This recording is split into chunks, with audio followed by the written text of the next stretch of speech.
Today, we are digging into one of history's most bizarre conflicts, and our guide is a government report from Western Australia published back in 1975. It lays out this decades-long struggle between farmers and, well, one of the biggest birds on the planet, a conflict that went to a place you just won't believe. Because right there, buried in an official government document, you find this phrase, the infamous Emu War. Yes, a war. As in the Australian military was actually deployed with machine guns to fight emus. It sounds like a punchline, I know, but this was a real thing that actually happened. And that's really the big question here, isn't it? How on earth did things get so out of hand? This wasn't just some one-off skirmish. The so-called war was really just the boiling point of a long, complicated struggle. So to get it, we have to go back and see how the battle lines were drawn in the first place.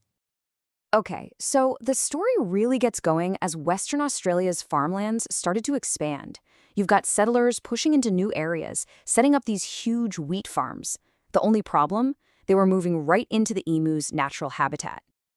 And what's really wild is that this was a complete 180 in policy. At first, emus were actually protected animals. But as more farms popped up, so did the conflict. Farmers were watching their crops get trampled and eaten, and the pressure just kept building. So, by 1922, in a lot of places, the emu went from protected species to public enemy number one. So, at its heart, this was a classic fight over resources. I mean, if you're a farmer, these birds are a direct threat to your ability to feed your family. But if you're an emu, these new green wheat fields are basically an all-you-can-eat buffet, especially in a landscape where food and water can be pretty tough to come by. And the response from the humans was, well, massive. This wasn't just a few angry farmers anymore. It became an official state-sponsored eradication campaign. Just look at this number. In just one area, over only 5 years, the government paid out bounties on more than 72,000 emus. The mission was pretty clear. Just get rid of them. But when bounties and bullets just weren't cutting it, Australia turned to engineering. The thinking was, if you can't wipe out the enemy, maybe you can wall them out. And this led to one of the most massive fencing projects the world has ever seen. And I mean, the sheer scale of this thing is just hard to wrap your head around. We're talking thousands upon thousands of kilometers of wire fence, stretching all the way across the landscape. The whole idea was to create this hard border between the farms and the outback, a huge physical barrier to separate people from nature. So let's just recap for a second. Over the years, they tried paying people to kill them, they organized huge culling parties, they even called in the actual army, and they built continent-spanning fences. They literally threw everything they had at this problem. And yet, it still wasn't enough. You know, this failure actually marks a huge turning point in the whole story. After decades of just using brute force and getting pretty limited results, a totally new idea starts to creep in.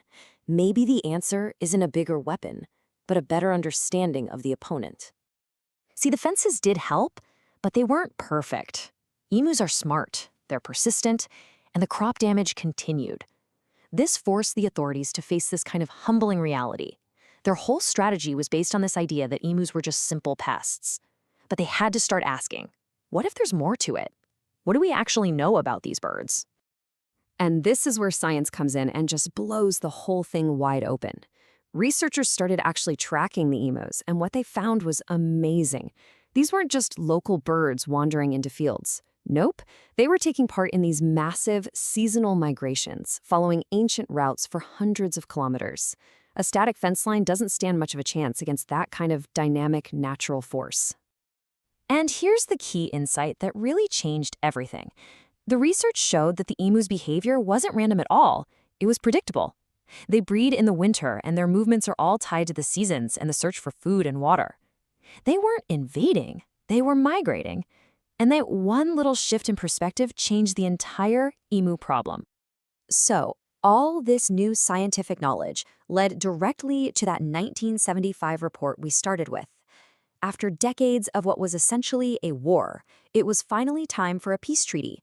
It was time for a whole new strategy, one based on science and management, not just destruction. This table just lays out the massive shift perfectly. I mean, look at the change in language. Vermin becomes indigenous fauna. The goal goes from eradication to management and control. And instead of year-round obligatory destruction with whatever tools you had, the report suggested limited open seasons, using mainly firearms. It's a total move from all-out war to targeted, managed control. And this part is crucial. The decision was also economic. The report put it in black and white. When you actually did the math, the cost of these huge government eradication programs just wasn't justified by the actual amount of crop damage the emus were causing. It was a conclusion driven by data, not just emotion. And here it is, the very first recommendation from the report. Just one sentence that basically undid decades of policy and officially ended the war. By reclassifying the emu, it took away the legal requirement for people to kill them and finally recognized them for what they are, a native species that needs to be managed, not a pest that needs to be exterminated. So, this incredible story, which goes from machine guns to migration maps, it leaves us with one last question to think about. Because while this particular conflict in Western Australia is pretty unique, the core challenge is something we see all over the world.